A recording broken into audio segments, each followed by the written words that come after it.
नमस्कार बालमित्रांनो, आज आपण इयत्ता 6वी विषय सामान्य विज्ञान पदार्थ सभोवतालचे अवस्था आणि गुणधर्म या पाठाचा संपूर्ण स्वाध्याय पाहणार आहोत. प्रश्न पहिला, खालील परिच्छेदाचे काळजीपूर्वक वाचन करा. त्यात त्या पदार्थाचा उल्लेख आलेला आहे. कंसात त्याच्या पुढे स्थायू, द्रव, वायू यापैकी योग्य पर्याय लिहा. उत्तर: सूर्यप्रकाश असलेल्या दिवशी पार्कमध्ये रिया आणि गार्गी चेंडू कंसात स्थायू बरोबर खेळत आहेत. गार्गीला तहान लागली म्हणून रियाने तिच्यासाठी नारळ पाणी द्रव आणले.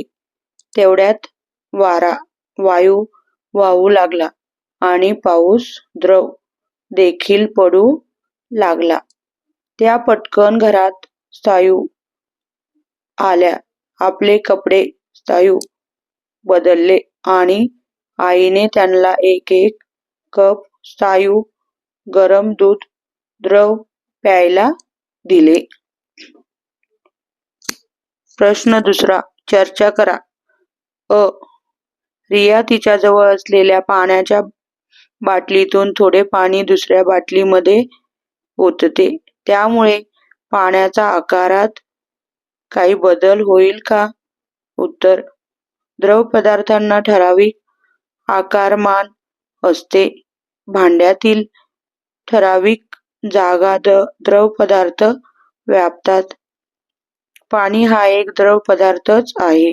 द्रव पदार्थ ज्या आकाराच्या भांड्यात आपण ठेवू त्या आकारात ते रूपांतरित होतात. त्यामुळे एका बाटलीतील पाणी दुसऱ्या बाटलीमध्ये ओतल्यावर पाणी हे दुसऱ्या बाटलीचा आकार ग्रहण करेल. त्यामुळे पाण्याच्या आकारात बदल होईल. आ.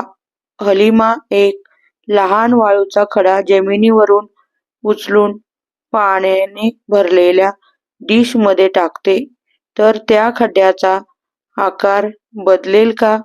उत्तर: स्थायू पदार्थांना स्वतःचा आकार असतो. ते कसेही ठेवले तरी त्यांच्या आकारात बदल होत नाही. वाळूचा खडा हा देखील स्थायू पदार्थ आहे. त्यामुळे हलीमाने वाळूचा खडा पाण्यात टाकला तर त्याच्या आकारात बदल होणार नाही. प्रश्न तिसरा, पुढील पदार्थांचे गुणधर्म नमूद करा.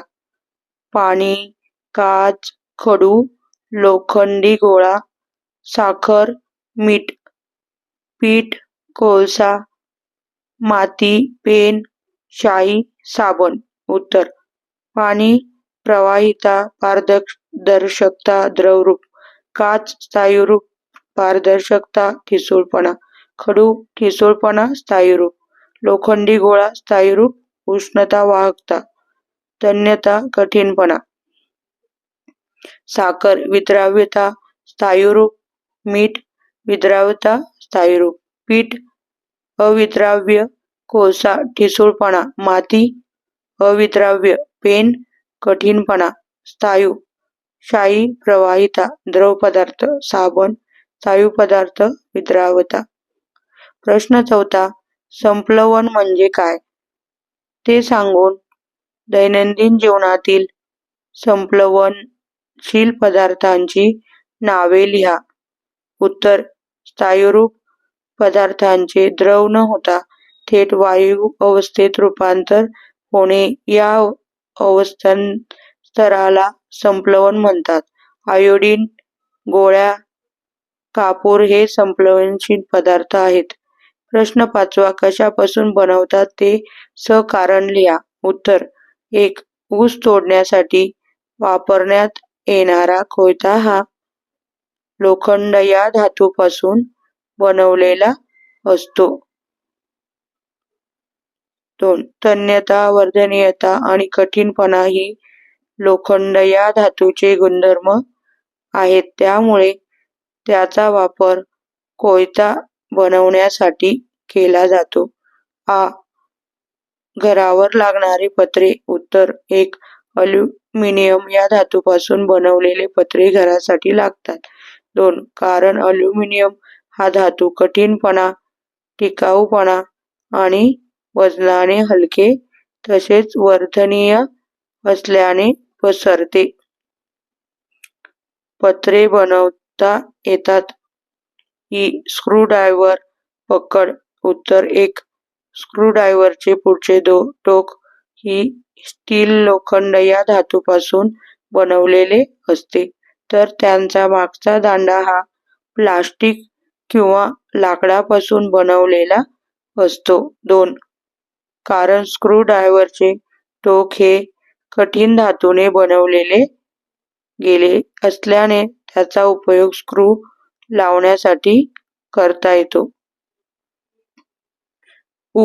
विजेच्या तारा. उत्तर एक. विजेच्या तारा या तांबे या धातूपासून बनवल्या जातात. 2. कारण तांबे या धातूला तन्यता, वर्धनीयता हे गुणधर्म असल्याने त्याच्यापासून बारीक तार काढणे शक्य होते. तसेच तांबे हा धातू मध्ये विद्युत वाहकता हा गुणधर्म आहे. उ. दागिने पातेले. 1. दागिने आणि पातेले हे सोने, चांदी, तांबे यासारख्या धातूपासून बनवले जातात. 2. कारण या धातूंच्या तन्यता गुणधर्मामुळे त्यांना सहज आकार देणे शक्य होते, त्यामुळे विविध आकाराचे दागिने आणि भांडी बनवता येतात. प्रश्न 6. असे केले तर काय होईल आणि का? अ. खिळे प्लास्टिकचे बनवले. उत्तर लाकडामध्ये किंवा भिंतीमध्ये ठोकण्यासाठी खिळ्यांचा उपयोग करतात. लाकूड आणि भिंती ही कठीण असतात, त्यामुळे प्लास्टिकचा खिळा बनवला तर तो लाकडामध्ये किंवा भिंतीमध्ये घुसणार नाही, कारण कठीणपणा हा गुणधर्म प्लास्टिक मध्ये नाही, त्यामुळे तो तुटून जाईल. आ. घंटा लाकडाची बनवली. उत्तर लाकडाची घंटा बनवली तर तिच्यातून ध्वनी ऐकू येणार नाही, कारण लाकडाला नादमयता नसते, त्यामुळे ती वाजणार नाही. इ. पकडला रबर बसवले नाही. उत्तर पकड ही धातूपासून बनवलेली असते आणि उष्णता वाहक हा धातूचा गुणधर्म आहे, त्यामुळे जर पकडला रबर बसवले नाही तर एखादी गरम वस्तू उचलत असताना धातूमधून उष्णतेचे वहन झाल्याने आपल्याला हाताला चटका बसू शकतो. इ. चाकू लाकडाचा तयार केला. उत्तर लाकडापासून चाकू तयार केला तर त्याचा वापर करून आपल्याला कोणतीही वस्तू कापता येणार नाही. लाकडामध्ये कठीणपणा आणि तन्यता हा गुणधर्म नसल्याने त्याला धार देखील काढता येणार नाही. उ. कुऱ्हाड रबराची बनवली. उत्तर कुऱ्हाड लाकूड तोडण्यासाठी वापरली जाते. रबराची कुऱ्हाड बनवली तर तिचा उपयोग करून लाकूड तोडता येणार नाही, कारण रबरामध्ये कठीणपणा आणि तन्यता गुणधर्म नसल्याने त्याला धार काढता येऊ शकत नाही. त्याच्याकडे असलेली स्थितिस्थापकता गुणधर्मामुळे त्याच्या आकारात बदल होऊन काही वेळाने तो पुन्हा त्याच्या मूळ स्थितीत येईल. प्रश्न 7वा. मी कोण? अ. तुमचा ताप मोजतो तापमापित असतो. उत्तर. पारा. आ. माझ्याशिवाय गरम नाही, थंड नाही. उत्तर. उष्णता. इ.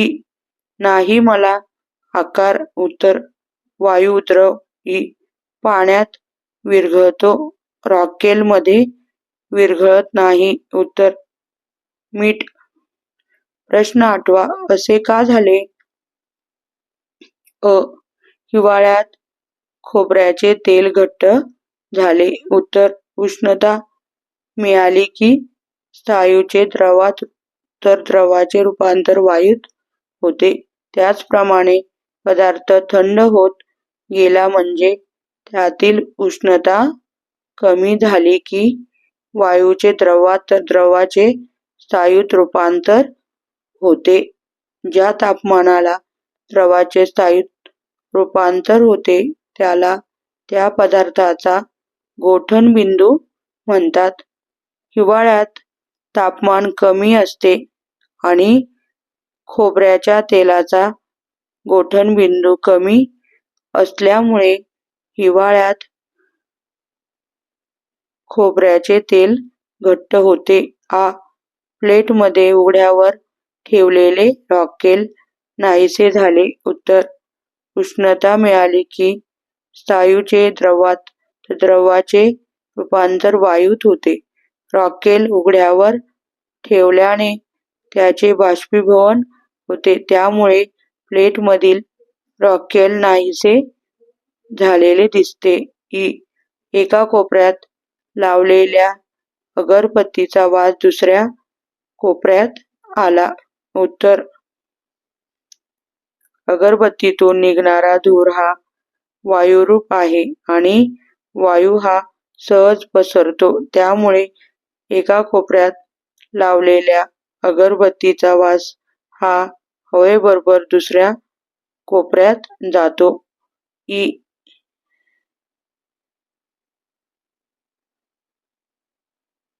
उत्तर. सफरचंदाची घनता पाण्यापेक्षा जास्त असल्याने ते पाण्याच्या तळाशी जाते तर फुग्याची घनता ही पाण्याच्या घनतेपेक्षा कमी असल्याने तो पाण्यावर तरंगतो. धन्यवाद.